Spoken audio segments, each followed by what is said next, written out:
Estamos de volta mais uma vez para essa última hora, vamos ver. E estávamos aqui em perguntas e respostas. Eh, então, melhor continuamos com o tema e depois voltar a responder às questões.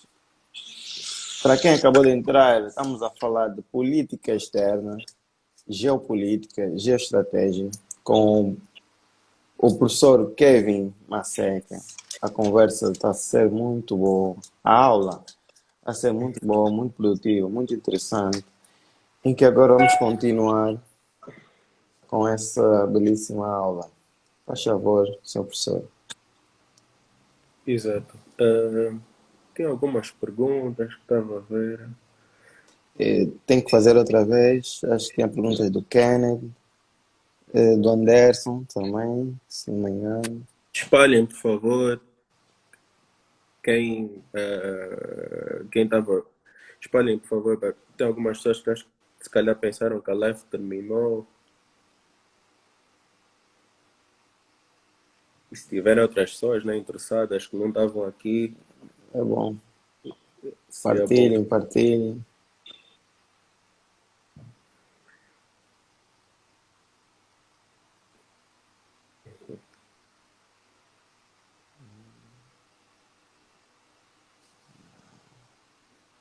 O pessoal também está aqui a entrar. Vou esperar chegar a 15 viewers. Antes de responder às perguntas, eu queria tocar num assunto muito importante, que é sobre a nossa política externa, né? E sobre a relação estratégica com os Estados Unidos. E algo muito importante que eu acho que eu devia partilhar. E depois vou voltar para as perguntas, só para não me esquecer.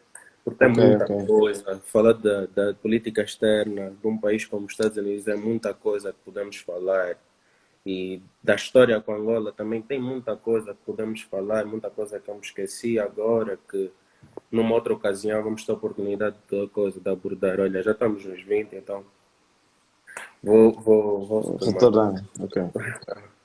Naquilo que é a política externa, né, dos Estados Unidos, como eu disse, os Estados sempre vão defender os seus interesses. Estrategicamente, Angola está muito bem posicionada geograficamente. A nossa posição geográfica dá-nos o privilégio de pertencemos a diferentes organizações regionais. Se nós observarmos, nós somos membros da SADC, somos membro da SEAC, somos membro do CIRGIL, a Cimeira Internacional da Região dos Grandes Lagos, e somos membros do CGG, a Cimeira do Golfo da Guiné.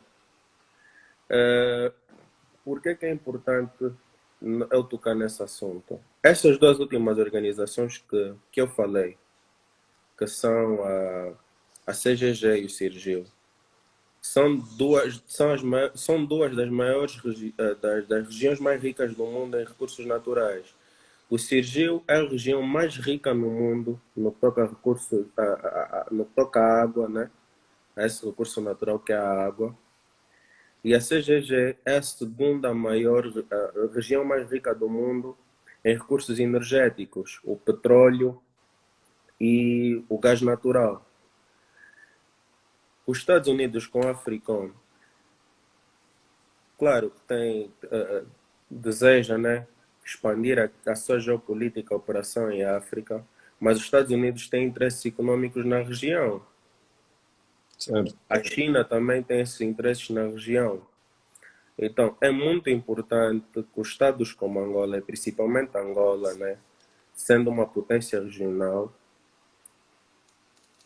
colaborem com os outros Estados da região, que haja mais intercâmbio e coordenação entre os Estados membros dessas organizações.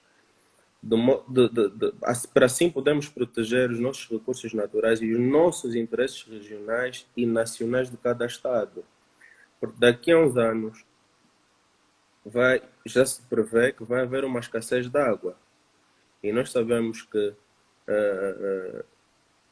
as zonas geográficas que têm recursos naturais são sempre zonas propícias a conflito e à intervenção e invasão de superpotências.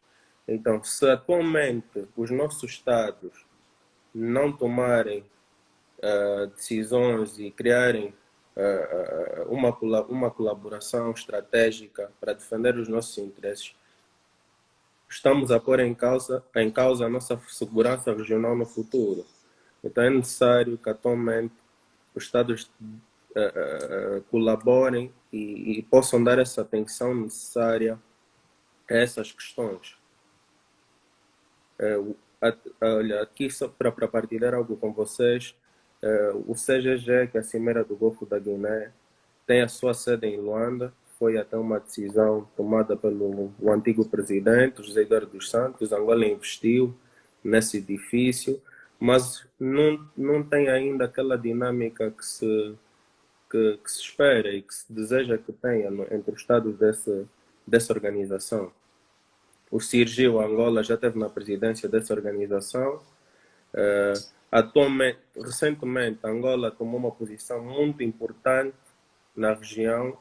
Angola mediou o conflito que iria surgir entre o Ruanda e o Uganda, naquela que ficou conhecida como a Cimeira de Luanda, cimeira em que participou Angola, a RDC, o Ruanda e o Uganda, e foram assinados acordos de paz e cooperação entre ambos os países. Evitou-se um conflito aqui na nossa região. Então, é importante que nós é importante acompanharmos mais essas questões e que sejam feitos mais esforços nessas áreas. Ok, Sr. Kevin. Já temos aqui uma pergunta de Kenneth Kivala. A China não impõe diretamente na política doméstica, ou seja, na política interna dos países, em que faz acordos, mas será que não faz de forma indireta? De forma indireta, a China pode fazer quando, por exemplo, houver votos e resoluções das Nações Unidas. Os países que têm essa relação com a China para defender os seus interesses nacionais, vão ter que votar a favor da China, por exemplo, nas Nações Unidas. Então, nós já temos observado isso, né, nas relações internacionais, que esses países, no que toca aos debates e votos em algumas sessões das Nações Unidas, esses países que têm essa relação com a China votam sempre para a China. Então, isso é uma forma indireta da China influenciar a política desses países. Mas no que toca à política doméstica, ainda não vimos a intervenção da China. Ok, e depois temos aqui outra questão de Kenneth também. Para ti, as relações ou negociações com os americanos nunca são win-win, num grosso modo. Eu acho que nunca são. Não, depende. Vou usar o exemplo da Angola. No fim do nosso conflito e quando o nosso Estado começou a ter boas relações com os Estados Unidos, em termos econômicos foi win-win. Um dos nossos maiores compradores de petróleo era os Estados Unidos, e esse investimento americano aqui no setor petrolífero refletiu-se nas nossas vidas. Então, nessa situação específica, foi win-win. E depois temos mais uma outra questão de Kenneth também. Muito obrigado, Kenneth. O que achas de uma União Africana tal como uma União Europeia? Eu acho que os Com a, Estados desculpa, com a fixação de moeda única. primeiro, eu acho que a União Africana precisa de rever, né, atualmente quais são as suas prioridades e se fortalecermos todos a União Africana, acho que todos os Estados saem a vencer com uma União Africana mais forte.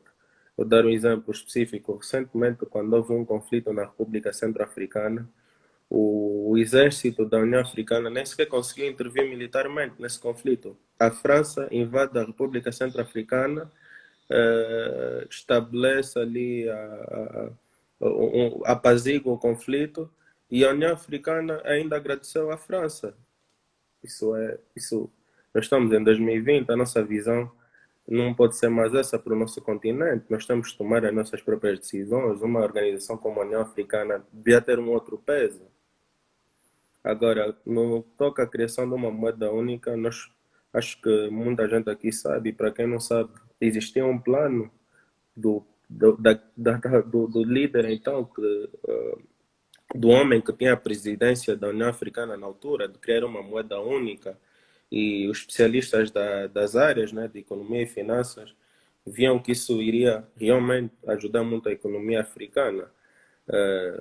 Eu acho que pode ser uma solução, que é algo que... Mas tem que ser um processo paulatino, não pode ser do dia para a noite. Eu acho que os Estados podem caminhar para uma futura criação de uma moeda única. Isso também só irá ter sucesso se também as organizações regionais que fazem parte da União Africana também fortalecerem as suas relações multilaterais. Então acho que pode vir a ser uma solução, mas tem que ser um processo paulatino e seguir, e temos que seguir os passos estratégicos ao seu tempo. Por Muito exemplo, a bem. criação da a União Europeia para ficar forte, para ser a União Europeia que nós conhecemos hoje, também não foi do dia para a noite. Houveram várias cimeiras, a de Haia, a de Lisboa, foi um processo também um pouco complexo, mas hoje em dia nós vemos os resultados positivos que a Europa que a Europa vê, né? Nós conseguimos observar isso, que tem resultados positivos. Com isso, temos aqui algumas contribuições, como o de Dercinho, que diz que essa era a ideia de Gaddafi. Yannick, que a moeda única seria uma boa solução. Eu acredito que sim também. E com isso podemos dar. Antes disso, temos aqui uma questão de Canguia. Quais são as grandes dificuldades da União Africana? Uh, por exemplo, vou falar da cooperação nas áreas de defesa e segurança para poder explicar e podemos entender um pouco quais são as limitações e as dificuldades da União Africana. O APSA, que é o Exército da União Africana, que é a estrutura, né, de defesa e segurança da União Africana, não recebe ainda aquilo que se deseja em termos de financiamento, né, por parte dos Estados-membros. Nós sabemos qual é o nosso contexto africano, as dificuldades que os nossos Estados têm em questões domésticas, e isso também vê-se nas questões multilaterais. E um grande problema também é que muitos dos Estados não dão aquela força militar que deviam dar ao APSA. Normalmente, quando uma coisa que acontece muito no APSA é que os representantes dos Estados, né, os militares dos Estados que são enviados para essa estrutura militar, são aqueles militares que já estão no fim de carreira ou aqueles que representam uma certa ameaça interna. Então são enviados para essas missões ou para fim de carreira ou para deixarem de ser alguma ameaça. E isso vê-se na atuação desse exército, não tem assim tanta força. Agora, a nível da SADC tem sido feitos grandes esforços e aqui a SADC, no que toca à segurança regional, tem feito um bom trabalho. Quando houve as eleições no Lesoto, que foram um pouco controversas, o exército da SADC interviu e teve um papel muito importante. Interviu não, foi observador e teve uma missão de paz no Lesoto. Agora, quando houve essa questão do furacão Idai em Moçambique, os estados da região foram solidários, enviaram os seus exércitos e teve um bom resultado, né? O nosso exército, por acaso, trabalhou em várias missões de resgate e de assistência médica e etc. E vemos alguns avanços, mas ainda há muitos problemas no que toca à cooperação nessas áreas e precisa de mais de uma outra dinâmica, precisa-se de mais colaboração, precisa-se de mais investimento também, precisa-se de mais receitas e enquanto essas questões ainda não encontramos algumas soluções a longo prazo ou pelo menos algumas soluções imediáticas, vamos ter essas limitações. Pô, e depois temos aqui uma contribuição, uma afirmação de Souza, acho que é isso. A política externa americana antes e pós Edward Snowden e Julian Assange. Bem, eh, domesticamente e a nível internacional também, né? Foram aquelas controvérsias e vimos como é que as instituições de segurança às vezes agem anarquicamente, não respeitam as leis e etc. Mas, sinceramente, em termos práticos, eu não acho que mudou alguma coisa, eu não acho que limita a operação dessas instituições. Teve mais um impacto político, mas nas relações bilaterais e multilaterais não teve assim grande impacto.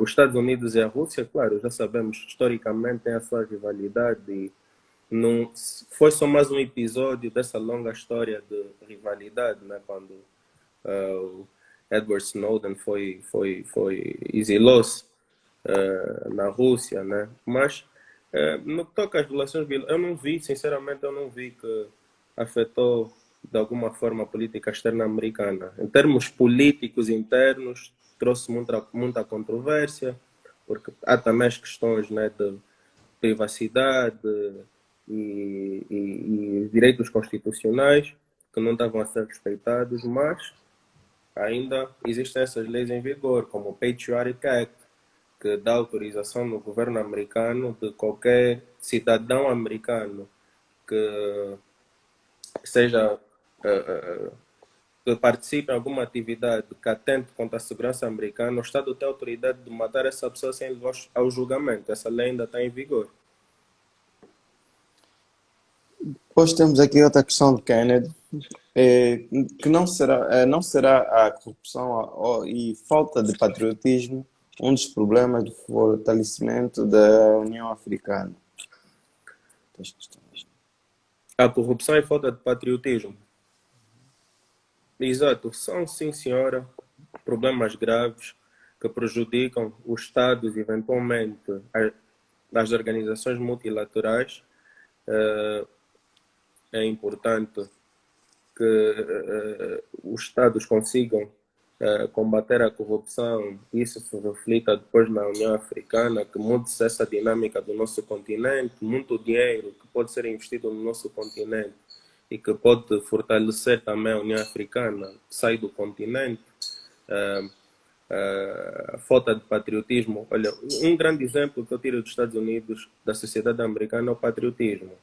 E isso, e vê-se como é que, por exemplo, as Forças Armadas americanas têm um papel muito importante naquilo que é o patriotismo. São o motor do sentimento patriótico dos americanos.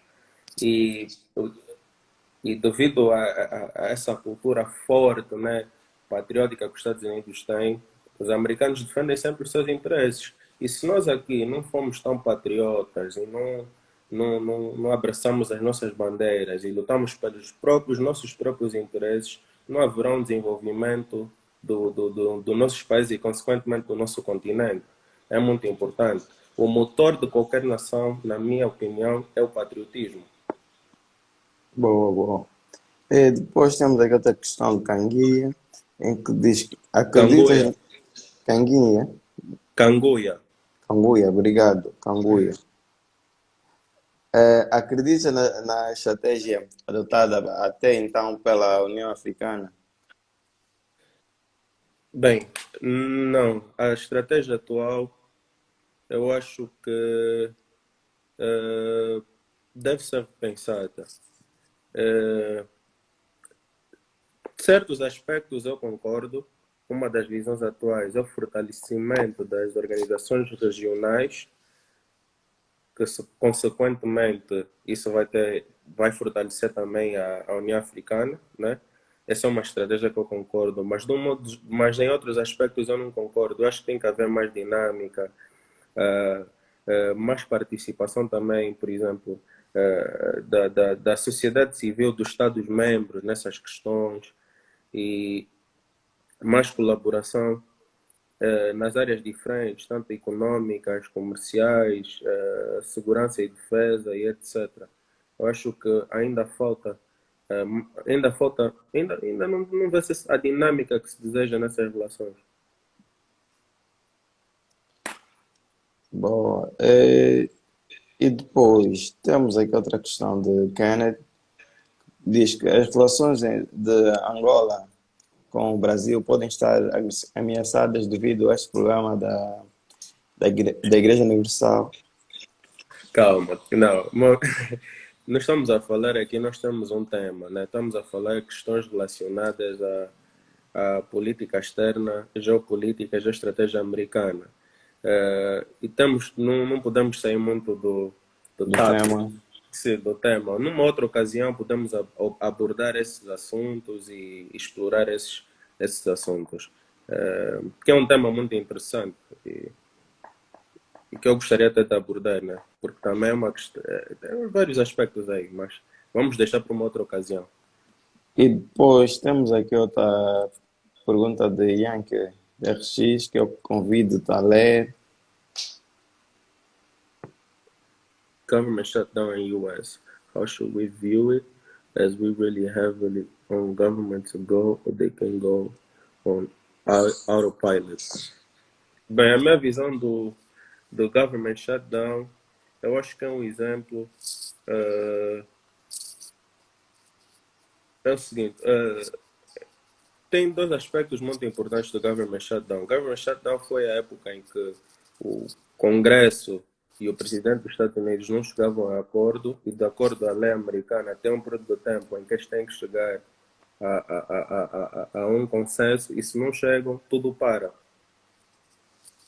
O governo deixa de funcionar temporariamente, até eles chegarem a um acordo. É uma forma, um mecanismo legal de fazer o poder legislativo e o poder presidencial chegarem a acordo, né?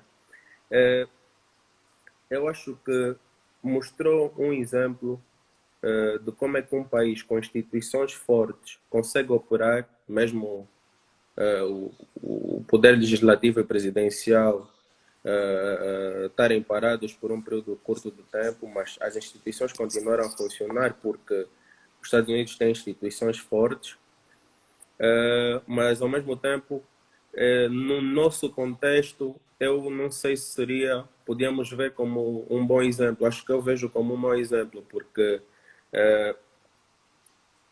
nós não temos instituições fortes. Imagina um government lockdown, por exemplo, num país africano como Angola. Nós iremos ver uma percussão muito grande na nossa economia em diversas áreas, até podia pôr até em questão, se calhar até a segurança nacional, porque nós não temos instituições fortes que seguram o Estado. Então, sinceramente, no que toca ao nosso contexto, eu acho que não é um bom exemplo. Não é um bom exemplo. Ok, deste modo já não há perguntas. Então, gostaria que o Kevin continuasse com o seu plano de hoje. Uhum. Bem, queria aproveitar também, queria falar uma coisa muito importante, um pouquinho. Uh, Tem aqui uma pergunta: a Covid não surge logo como uma contrabalança chinesa, não, não perante as multas americanas.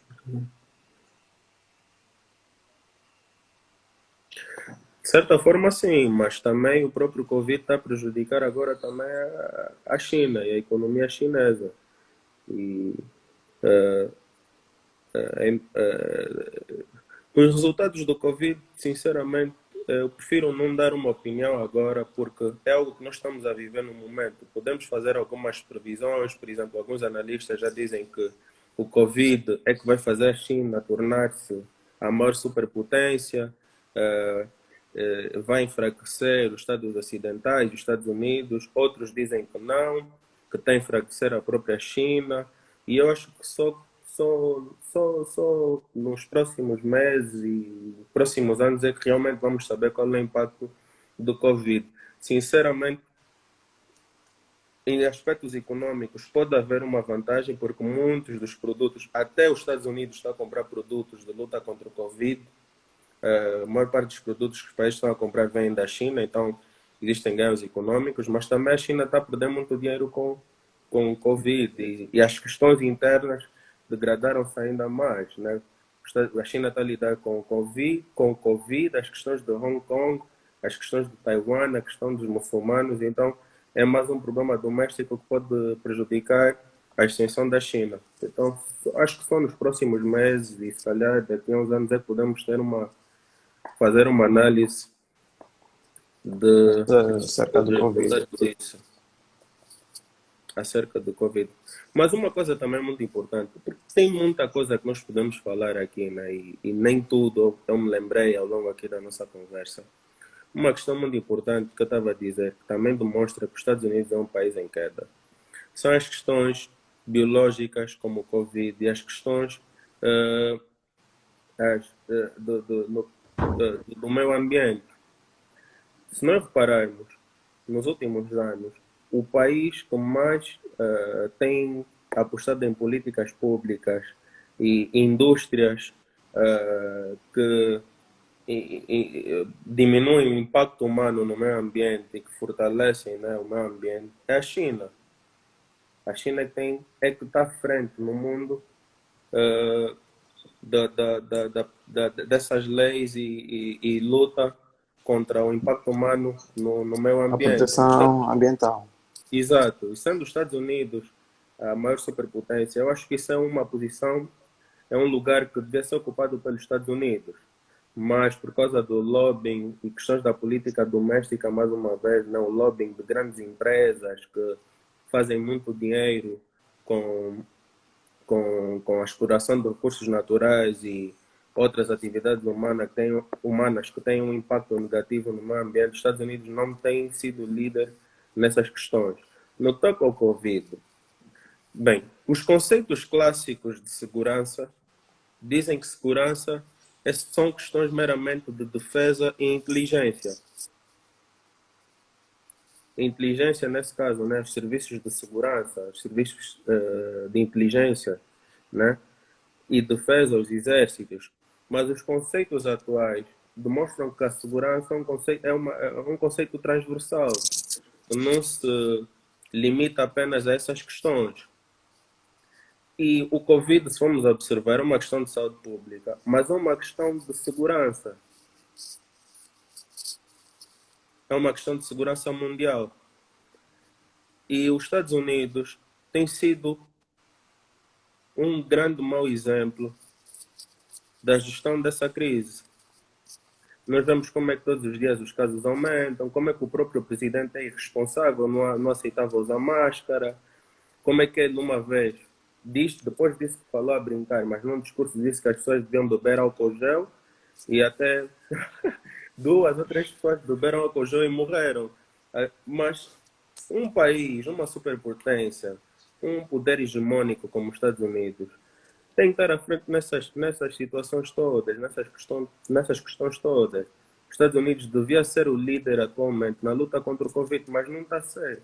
E isso é uma questão de segurança de Estado e segurança nacional. E agora, no contexto que vivemos, que é uma pandemia, é uma questão de segurança mundial. Bom. Então, depois disso, não temos aqui perguntas nenhumas. Não temos perguntas. E para terminar, gostava que o Kevin desse aqui umas notas finais. Bem, acho importante continuamos a observar, né, o desenrolar dessa situação, da pandemia, ver os atores que realmente estão a ter um impacto nessa luta contra o Covid, que é uma guerra biológica que nós vivemos. Ficamos também muito atentos às eleições nos Estados Unidos, o que é que os candidatos prometem e qual é a visão deles para a política externa dos Estados Unidos e para a geopolítica aqui na nossa região, né, da África Austral.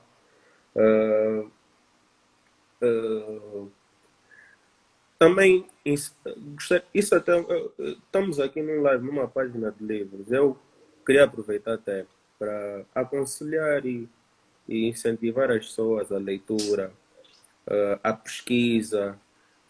Nós falamos por quase 3 horas agora e tem muita coisa que falamos, que as pessoas podem pesquisar, tem muitos livros que falam sobre os temas aqui abordados e é muito importante a leitura e nós desenvolvermos o nosso conhecimento. Eu digo sempre, a aprendizagem, ao estudar, é um processo contínuo, é um processo para a vida toda. Ninguém nasce, aprende tudo e morre. A pessoa, desde o dia que nasceu até o dia que vai morrer, todos os dias aprende alguma coisa. Então é muito importante incentivarmos práticas como a leitura. Eu hoje em dia, e eu espero que a minha mensagem não seja deturpada, mas eu vejo muita gente que, por exemplo, vê conteúdos online e desses conteúdos estás a rir, vê conteúdos online e desses conteúdos acha que tem que, que já aprendeu, né? E que não devia fazer mais pesquisas e fazer crescer o seu conhecimento. É muito importante, né? Hoje em dia temos acesso à informação, temos páginas dedicadas a isso online. Mas se nós não fizermos leitura, não fizermos investigação e pesquisas em certos temas, nós não vamos ter como entender certos conceitos. Não podemos basear o nosso conhecimento apenas num post, numa live ou num artigo sem bases científicas. Acho que é importante nós fazermos a investigação. Nós temos essa iniciativa. Uma coisa que eu digo sempre, tipo, diz-se que a nossa geração é a geração mais inteligente porque é a geração que tem mais pessoas licenciadas. Com geração não falo só daqui da Angola, falo do mundo todo. Mas eu não acho que a nossa geração é mais inteligente, porque nós temos mais acesso à informação que as gerações anteriores, mas nós não usamos essa informação, nós não pesquisamos, nós não fazemos a leitura. E eu acho que isso é algo que tem que se abordar, tem que se falar. Hoje em dia, eu não falo isso pejorativamente, eu enalteço quem tem a sua iniciativa, de ter a sua página e etc. Mas uma pessoa pega, dá dados falsos, a nossa juventude que já não pesquisa, não preocupa-se em fazer crescer o seu conhecimento, pega nesses dados falsos e desses dados falsos produz mais outros dados falsos. E não pode ser assim. Nós temos muito acesso à informação. Somos muito privilegiados. Nós não entendemos isso. Está aí, está aqui, está a internet. Vamos fazer isso, vamos pesquisar, vamos trocar ideias, vamos aprender. Por isso é que eu agradeço muito a tua iniciativa, por me convidares.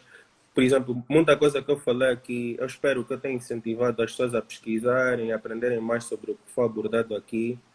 E que que se a live foi boa e se o meu posto aqui, Eduardo, gostou da live, que eu seja convidado em outras ocasiões para abordar outros temas, porque tem muito que podemos partilhar e podemos aprender.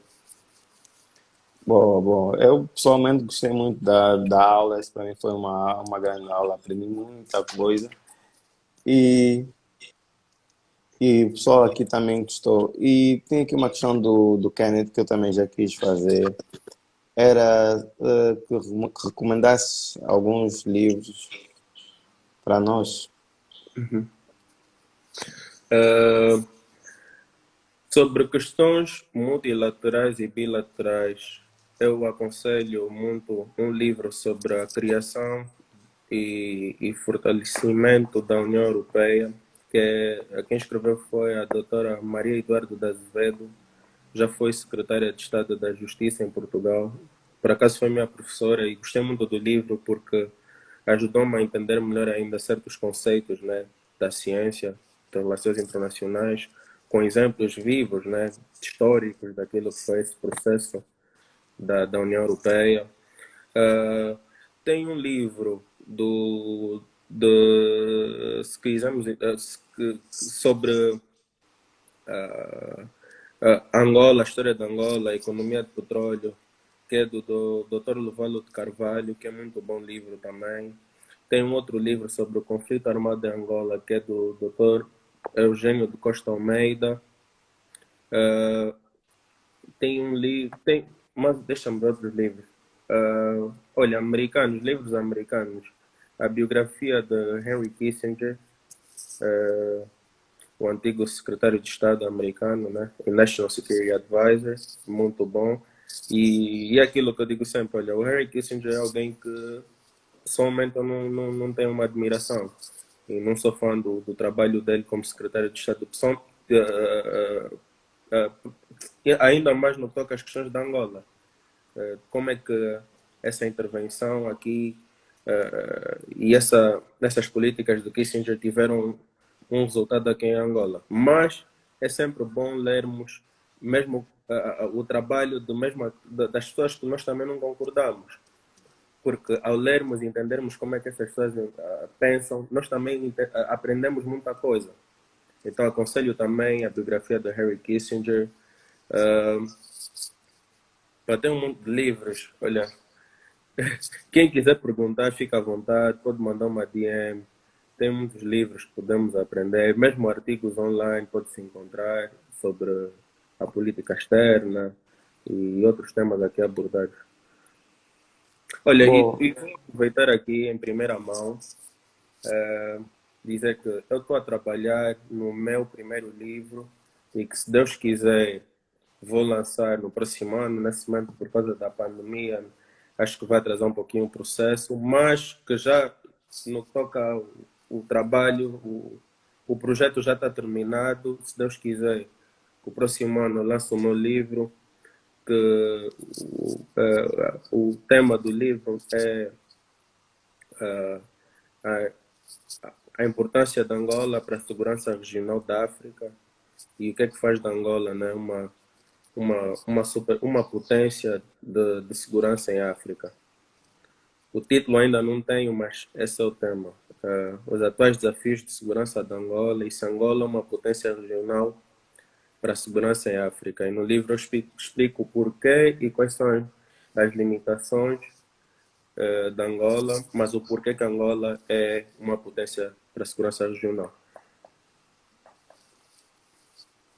muito bem. Com isso, para terminar, agradeço, Kevin, por essa oportunidade.